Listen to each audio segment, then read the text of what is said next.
Dia, meus irmãos e irmãs, a paz do Senhor Jesus.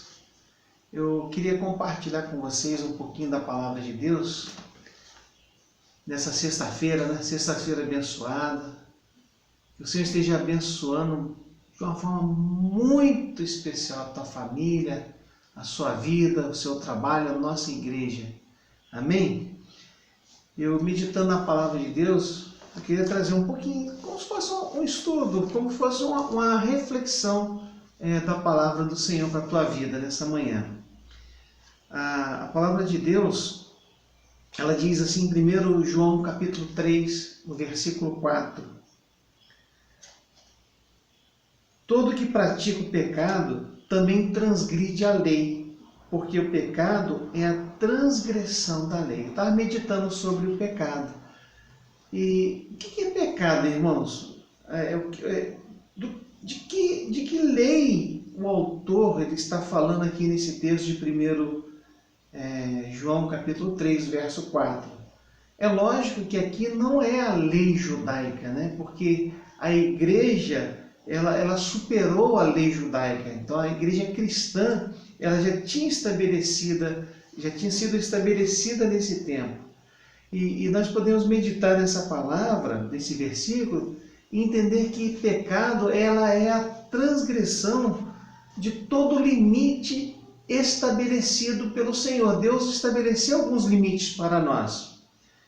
Ou seja, pecado é a desobediência dos limites estabelecidos pelos princípios de ensinamentos do Senhor. Quando nós desobedecemos a Deus, nós cometemos pecado.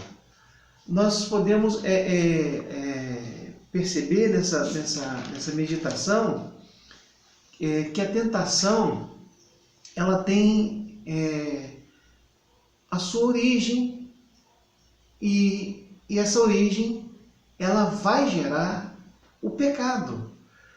Todos nós, irmãos, eu tenho, você tem, todos nós temos necessidades que são físicas, emocionais, espirituais. E posso pensar da seguinte forma, nessas necessidades. Por exemplo, nós temos necessidade de alimento, nós temos necessidade de descanso, de afeto, de atenção, de reconhecimento. Nós precisamos ser reconhecidos, nós temos necessidade de amor, temos necessidade de ser amados. Isso tudo é natural, é claro. E essas necessidades nos levam a desejar alguma coisa, não é verdade? Isso também é natural, quando você deseja as coisas, é natural. Só que a palavra de Deus em Tiago, versículo 1,14, diz que nós somos tentados e atraídos pelos nossos desejos, pela nossa cobiça. Ele diz assim, ao contrário, cada um é tentado pela sua própria cobiça, quando esta o atrai e essa o seduz. Ou seja, tentar é satisfazer os desejos de qualquer maneira, a cobiça. Mesmo que isso nós desobedeçamos ao Senhor, desobedeçamos a Deus. E quando nós fazemos isso, irmãos, nós cedemos à tentação. E quando nós cedemos à tentação, nós pecamos. Tiago, ainda no capítulo 1, lá no verso 15, ele diz assim, então a cobiça, depois de haver concebido, dá luz ao pecado. E o pecado, uma vez consumado, gera a morte. Irmãos, irmãs, pecado, ele tem a sua origem no desejo do ser humano. São como diz a palavra de Deus, as paixões da carne. A tentação, ela leva o ser humano a descrer de Deus. Ela retira a autoridade da palavra de Deus. A tentação leva o ser humano à desobediência. E claro, nós vamos ter consequências em relação ao pecado. A criação, ela foi toda amaldiçoada, o homem foi amaldiçoado e experimentou a corrupção por causa do pecado. E o homem, ele foi o fator de gatilho para que isso acontecesse. Lá em Gênesis, no capítulo 3, verso 17, diz assim: e Adão disse, Deus falando a Adão, por ter dado ouvidos à voz da sua mulher e comido da árvore que eu havia ordenado, que não comesse, maldita é a terra, por sua causa, em fadigas você obterá nela o sustento, durante os dias da sua vida. A natureza, a terra foi amaldiçoada, o ser humano foi amaldiçoado por causa da desobediência ao Senhor. E como consequência dessa desobediência a Deus, o ser humano, ele experimenta a morte. Morte física, morte espiritual. Ele encontra-se separado de Deus. Ele perdeu a imagem de Deus e corrompeu-se. O homem está corrompido. Ele tornou-se escravo do pecado. Agora, existe uma esperança. Esse ciclo que era destrutivo, que era sem opção, que era sem esperança, era a minha história, era a sua história, até o dia que nós ouvimos o Evangelho da salvação. Eu fazendo a minha leitura anual, eu cheguei ao livro de Provérbios, e no livro de Provérbios ele diz assim no versículo,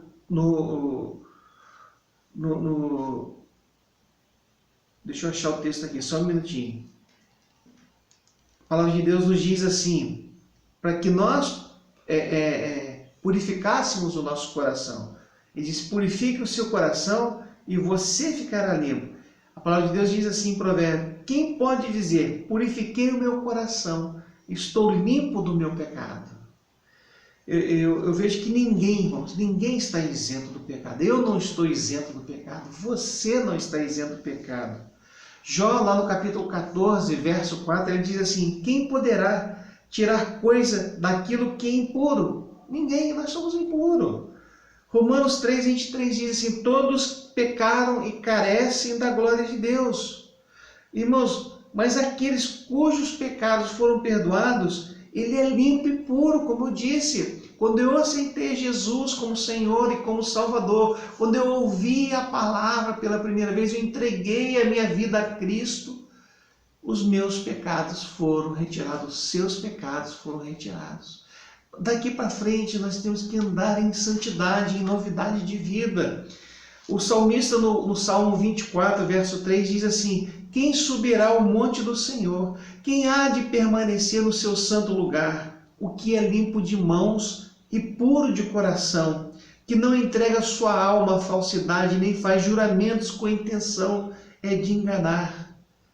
O salmista também no capítulo 51, verso 1, diz assim, compadece de mim, ó Deus, segundo a sua benignidade, segundo a multidão das tuas misericórdias, apaga as minhas transgressões. Isaías no capítulo 1, verso 18, diz assim, o Senhor diz, venham, pois, e vamos discutir a questão. Ainda que os pecados de vocês sejam como escarlate, eles se tornarão brancos como a neve. Ainda que sejam vermelhos como carmesim, eles se tornarão como a lã. Em 1 João, capítulo 1, verso 9, diz assim, se confessarmos os nossos pecados, ele é fiel e justo para nos perdoar os pecados e nos purificar de toda a tentação. Irmão, irmã, eu queria desafiar você enquanto igreja metodista no bairro Dom Bosco, para que você vivesse uma vida conforme os planos do Senhor, uma vida de santidade, uma vida em onde as pessoas vão olhar e vão enxergar o Senhor da sua vida, vão enxergar Deus na sua família. Eu peço a você que você esteja examinando a sua vida.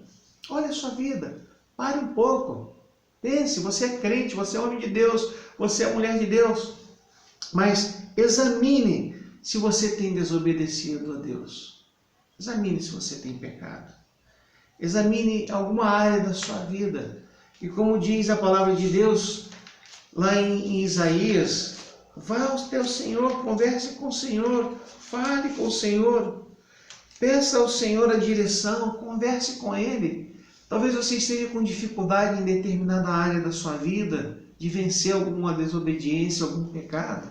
Eu queria recitar novamente esse versículo e encerrar essa meditação. O Senhor diz: venham, pois, e vamos discutir a questão do seu pecado, a fraqueza que você tem. Ainda que os pecados de vocês sejam como o escarlate, eles se tornarão brancos como a neve. Ainda que sejam vermelhos como o carmesim, eles se tornarão como a lã. Vá até o Senhor, confesse o teu pecado, fala para Ele. Em nome de Jesus, amém, querido? Vamos estar orando nesse momento? Senhor, nosso Deus e Pai, eu venho te pedir a tua bênção sobre a vida dos teus filhos e das tuas filhas. Que a tua graça, ó Deus, esteja alcançando cada lar, cada família nessa hora, Senhor. Que esteja nos ajudando, ó Deus, a viver uma vida de santidade na tua presença, Deus. Senhor, também quero entregar diante do Senhor todos aqueles que estão sofrendo, todas as pessoas que estão enlutadas, aqueles que estão enfermos, aqueles que estão lutando, ó Deus, contra a enfermidade do Covid ou qualquer outra enfermidade. Que o teu Espírito Santo entre nessas casas, abençoando o teu servo e a tua serva, Senhor. Abençoa a igreja metodista de Dom Bosco, ó Deus, que ela seja um instrumento, ó Senhor, do Senhor, um instrumento poderoso, Senhor. Escuta a nossa oração. O teu povo, ó Senhor, tem clamado 24 horas por dia, Senhor, para que a pandemia, ó Deus, do coronavírus vá embora, Senhor. A tua igreja, Senhor, tem entrado num relógio de oração, clamando ao Senhor. Escuta a nossa oração, Senhor. Em nome de Jesus, abençoa teus filhos, abençoa tuas filhas, abençoa as nossas famílias, abençoa a tua igreja, Senhor. Em nome de Jesus é que nós oramos. Amém, amém. Deus abençoe a você, querido. Tenha uma sexta-feira, um final de semana abençoado. Domingo nós vamos nos encontrar, amém? Nós vamos ter a nossa Santa Ceia pela manhã.